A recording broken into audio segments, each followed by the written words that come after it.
Hi, welcome back to part 2 of our month of lace blocks. So now we are going to be talking about tree family block, which is block number 4 in the Don't Be a Square Afghan Knitalong series. And for this video we are going to be learning a central double decrease and also learning about stitch markers.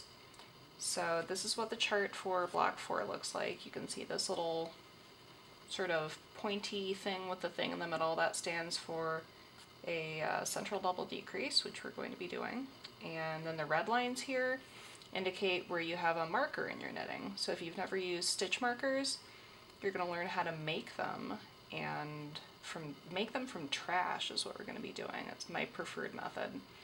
And you're going to learn how to use them in your knitting to keep track of work.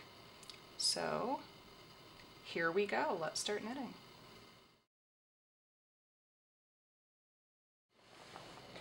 Okay, so first off, I'm going to show you how to make stitch markers if you don't have any.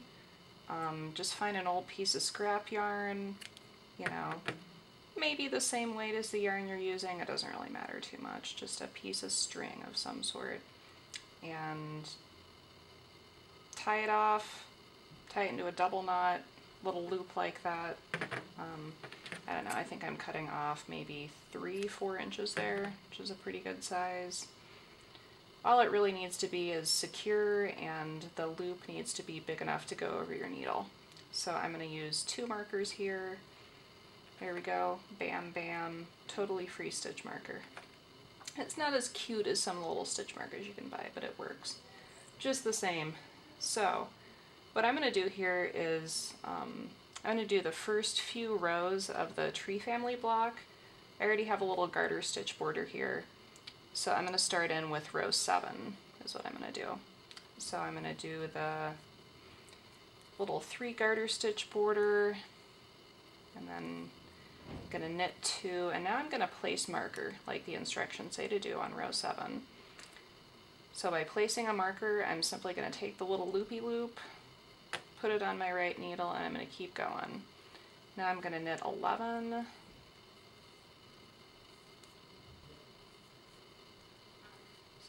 7, 8, 9,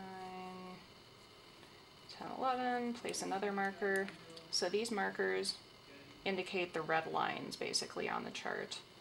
And markers are a really great way to help you keep track of your knitting. Okay, so I've made my way back to the other end of the row here and spared you the agony of watching me purl. And here is row 9.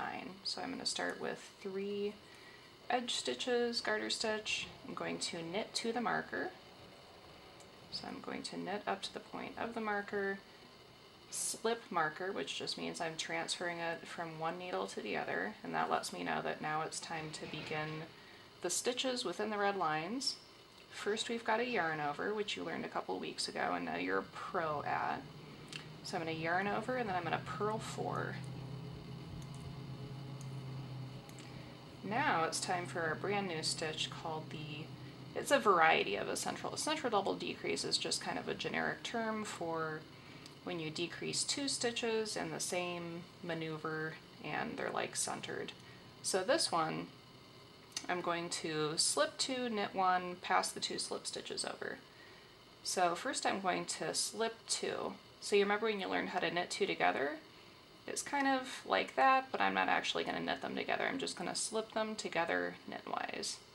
So I'm going to slip 2, I'm going to knit 1, I'm going to pass the 2 slip stitches over. So I'm just going to grab these. I'm using my finger here to prevent this stitch from coming off the needle. So I had 3 stitches and now I have 1, and you can see how it actually is it's centered looking. That's why it's called a centered double decrease. So I'm gonna purl 4 and yarn over. I'm gonna slip my marker and work to the end.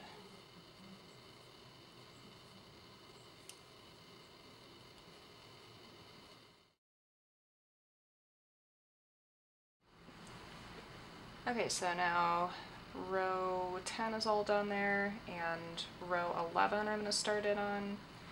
So what's a little bit different about, they're a lot different about this block, is that there's not really a pattern repeat. Every row is a little bit different. So, so row 11 is similar to, but not quite the same as row 9, but I'm going to still knit to the marker, slipping the marker, and now this time, first I'm going to knit one, and then yarn over, purl 3, and we've got another centered double decrease. Now if you look at the chart, you'll see that those central double decreases are always lined up on top of one another. It's going to create this sort of spine looking thing. So a good way to know when you're ready to do a central double decrease, a good way to be able to kind of read your knitting, is if you look at your work, and I can see on the previous row, I can see where that decrease was made. And that decrease should always fall right in the, smack in the center of the next 3 stitches on your left needle when you're about to work the decrease. So I know right now that it's time to do that decrease because there it is in the center of those 3 stitches. So I'm going to slip 2 knitwise, gonna knit 1, gonna pass those 2 over, and there it is. There's sort of that raised ridge there. So keep going. The rest of the block is, you know, once you can get that decrease down, I think you're home free. I think it's going to be a lot of fun, and you're going to have a really cute little block with a little family of trees on it. So thanks for joining us, and be sure to stay tuned next month when we will be doing slip stitch blocks.